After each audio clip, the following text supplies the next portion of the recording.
Welcome back to my channel Saraswati Classes Belagavi. I am your Professor S.B. Nagaraj, trainer of spoken English, English grammar and personality development.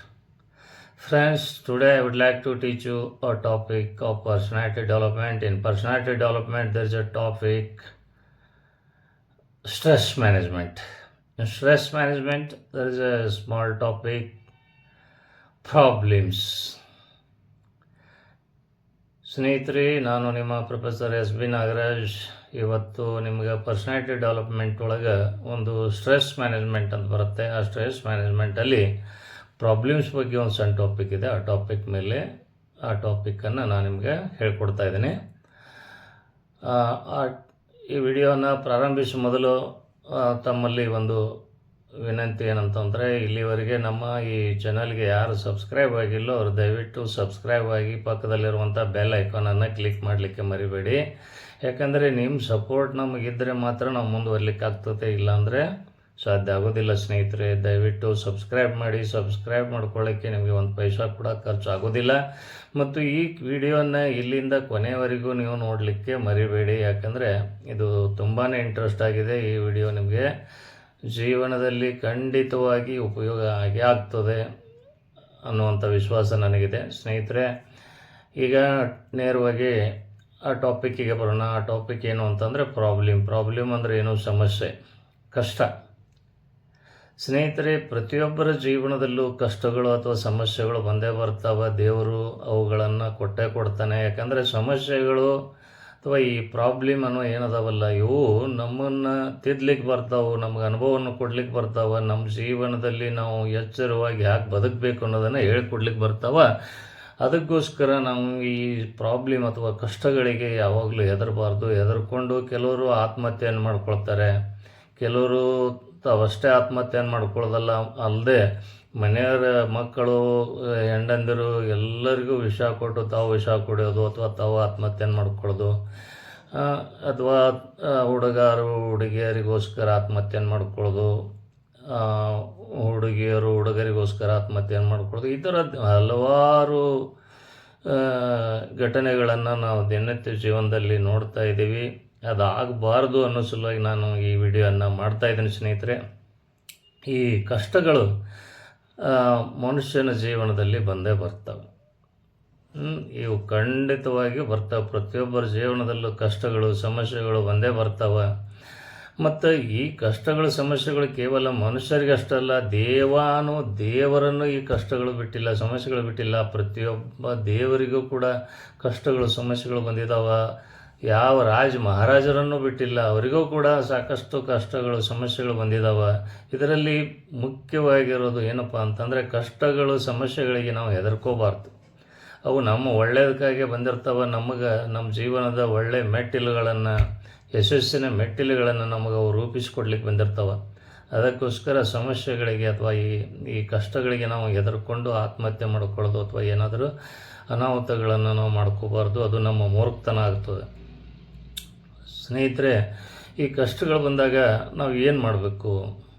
ಯಾವುದೇ ಒಂದು ಕಷ್ಟ ಬಂದಾಗ ನಾವು ಏನು ಮಾಡಬೇಕು ಅನ್ನೋದನ್ನು ನಾನೀಗ ನಿಮಗೆ ಹೇಳ್ಕೊಡ್ತೀನಿ. ಸ್ನೇಹಿತರೆ, ಕಷ್ಟಗಳು ಬಂದಾಗ ಅದಕ್ಕೆ ಸಮಸ್ಯೆಗೆ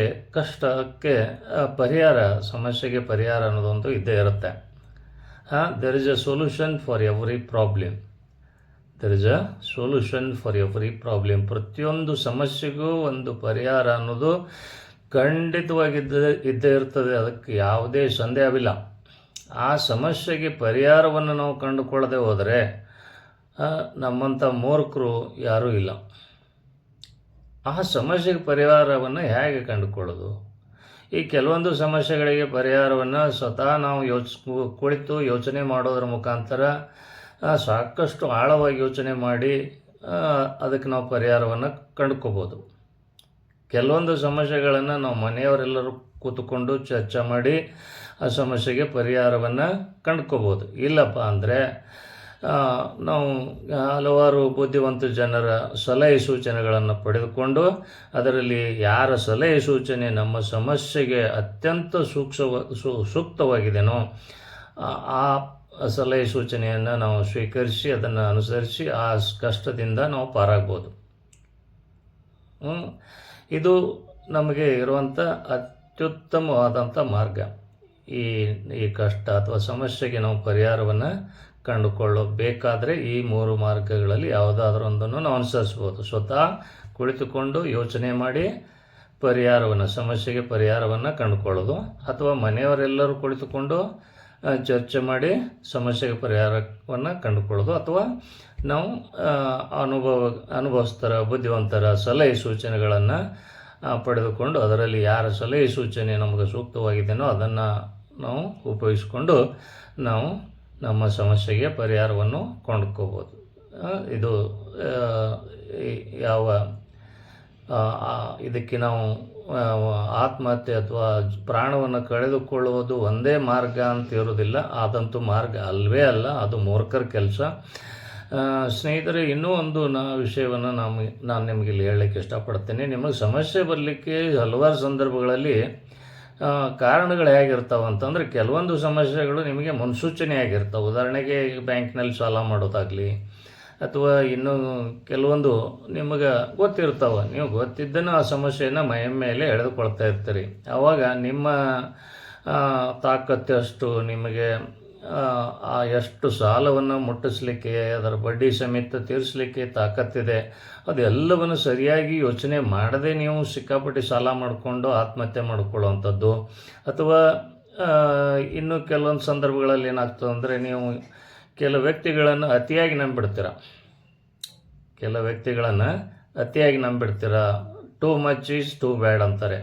ಅತಿಯಾದ ಅಮೃತ ಕೂಡ ಕೆಲವೊಮ್ಮೆ ವಿಷ ಆಗ್ತದೆ, ಅತಿಯಾದ ಅಮೃತ ಕೂಡ ಕೆಲವೊಮ್ಮೆ ವಿಷ ಆಗ್ತದೆ. ಇಲ್ಲಿ ನಾನು ಹೇಳೋದರರ್ಥ, ನೀವು ಯಾರನ್ನು ನಂಬಬೇಡಿ ಅಂತ ಹೇಳ್ತಾ ಇಲ್ಲ. ನಾವು ಮನುಷ್ಯರಾದ ಮೇಲೆ ನಾವು ಒಬ್ಬರನ್ನೊಬ್ಬರು ನಂಬಬೇಕಾಗ್ತದೆ, ಒಬ್ಬರ ಮೇಲೆ ನಾವು ನಂಬಿಕೆಯನ್ನು ಇಡಬೇಕಾಗ್ತದೆ. ಗಂಡ ಹೆಂಡತಿ ಮೇಲೆ ನಂಬಿಕೆ ಇಡಬೇಕಾಗ್ತದೆ, ಹೆಂಡತಿ ಗಂಡನ ಮೇಲೆ ನಂಬಿಕೆ ಇಡಬೇಕಾಗ್ತದೆ, ಮಕ್ಕಳ ಮೇಲೆ ನಂಬಿಕೆ ಇಡಬೇಕಾಗ್ತದೆ, ಸ್ನೇಹಿತರ ಮೇಲೆ ನಂಬಿಕೆ ಇಡಬೇಕಾಗ್ತದೆ. ಅದೆಲ್ಲ ಬೇಕೇ ಬೇಕು. ಆದರೆ ಆ ನಂಬಿಕೆ ಅತಿಯಾಗಿರಬಾರ್ದು ಅಂತ ನಾನು ಹೇಳ್ತಾ ಇದ್ದೇನೆ. ಅತಿಯಾದ ನಂಬಿಕೆ ಅಪಾಯಕಾರಿ. ನಾನು ಹೇಳೋದಷ್ಟೇ, ಅತಿಯಾದ ನಂಬಿಕೆ ಅಪಾಯಕಾರಿ. ಈಗ ನೀವು ಉದಾಹರಣೆಗೆ ನೀವು ಯಾವುದೋ ಒಂದು ಹುಡುಗಿಯನ್ನು ಅತಿಯಾಗಿ ನಂಬಿಟ್ಟಿರ್ತೀರ, ಅಥವಾ ನೀವು ಯಾವುದೋ ಒಂದು ಹುಡುಗನನ್ನು ಅತಿಯಾಗಿ ನಂಬಿಟ್ಟಿರ್ತೀರ. ಅವರು ಒಂದು ವೇಳೆ ನಿಮಗೆ ಕೈ ಕೊಟ್ಬಿಟ್ರೆ, ಆವಾಗ ನೀವು ಅವ್ರ ಮೇಲೆ ಜೀವನ ಇಟ್ಬಿಟ್ಟಿರ್ತೀರ. ಆವಾಗ ಆ ಅತಿಯಾದ ನಂಬಿಕೆ ಖಂಡಿತವಾಗಲೂ ನಿಮಗೆ ತಡ್ಕೊಳ್ಳಿಕ್ಕಾಗೋದಿಲ್ಲ. ನೀವು ಆತ್ಮಹತ್ಯೆಗೆ ಶರಣಾಗಲಿಕ್ಕೆ ವಿಚಾರ ಮಾಡ್ತೀರಿ. ಅದು ಕೂಡ ತಪ್ಪು. ನೀ ಎಂಥದೇ ಸಮಸ್ಯೆ ಇದ್ದರೂ ಕೂಡ ಅದಕ್ಕೆ ಒಂದು ಪರಿಹಾರ ಇದ್ದೇ ಇರ್ತದೆ. ಆ ಪರಿಹಾರವನ್ನು ನೀವು ಕಂಡುಕೊಳ್ಳಲೇಬೇಕು. ಮೊದಲನೇ ತಪ್ಪು ನೀವು ಮಾಡಿದ್ದು ಅತಿಯಾದ ನಂಬಿಕೆ. ಅತಿಯಾಗಿ ನೀವು ಯಾರನ್ನು ನಂಬಲಿಕ್ಕೆ ಹೋಗಬೇಡಿ. ನಂಬಿಕೆಗೂ ಒಂದು ಮಿತಿ ಇದೆ. ಆ ಮಟ್ಟದವರೆಗೆ ನೀವು ನಂಬಿಕೆಯನ್ನು ಒಬ್ಬರ ಮೇಲೆ ಇಡಬೇಕು. ಅದಕ್ಕಿಂತ ಹೆಚ್ಚಿನ ನಂಬಿಕೆಯನ್ನು ನೀವು ಯಾರ ಮೇಲೂ ಇಡಲಿಕ್ಕೆ ಹೋಗಬೇಡಿ. ಸ್ನೇಹಿತರೆ, ಈ ರೀತಿಯಾಗಿ ನೀವು ಸಮಾಜದಲ್ಲಿ ಬೆಳೀತಾ ಹೋದರೆ, ಈ ಸಮಸ್ಯೆಗಳಿಗೆ ಮುನ್ನೆಚ್ಚರಿಕೆ ಕ್ರಮಗಳನ್ನು ತೆಗೆದುಕೊಳ್ಳೋದು, ಸಮಸ್ಯೆಗಳ ಬಂದ ಮೇಲೆ ನಾನು 3 ಮಾರ್ಗಗಳನ್ನು ನಿಮ್ಗೆ ಹೇಳಿದ್ದೇನೆ ಆ ಸಮಸ್ಯೆಯಿಂದ ಹೊರಬರಲಿಕ್ಕೆ.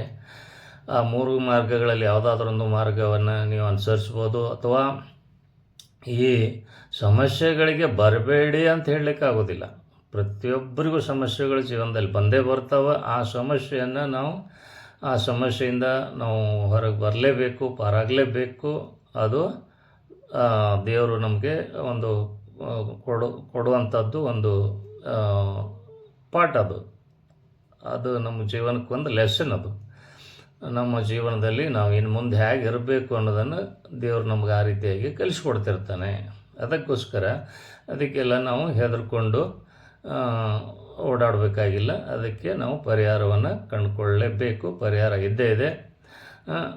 ಸ್ನೇಹಿತರೆ, ಈ ವಿಡಿಯೋ ನಿಮಗೆ ಇಷ್ಟ ಆಗಿದ್ದರೆ ಲೈಕ್ ಮಾಡಿ, ಶೇರ್ ಮಾಡಿ. ಸ್ನೇಹಿತರೆ, ಅದೇ ರೀತಿಯಾಗಿ ನಾವು ನಡೆಸುವಂಥ ಲೈವ್ ಆನ್ಲೈನ್ ಸ್ಪೋಕನ್ ಇಂಗ್ಲೀಷ್ ಕ್ಲಾಸನ್ನು ಕೂಡ ನೀವು ಜಾಯಿನ್ ಮಾಡ್ಬೋದು. ಅಥವಾ ನಾನು ಇಂಗ್ಲೀಷ್ ಕಲಿಯಲು ಬರೆದಿರುವಂಥ ಹಲವಾರು ಪುಸ್ತಕಗಳು ನಿಮ್ಮ ಹತ್ತಿರದ ಪುಸ್ತಕದ ಅಂಗಡಿಯಲ್ಲಿ ಸಿಗ್ತಾವೆ. ಅವುಗಳನ್ನು ನೀವು ಖರೀದಿಸಿ ಇಂಗ್ಲೀಷನ್ನು ಕಲಿತುಕೋಬೋದು. ದೇವರು ಎಲ್ಲರಿಗೂ ಒಳ್ಳೇದು ಮಾಡಲಿ. ನಮಸ್ಕಾರ.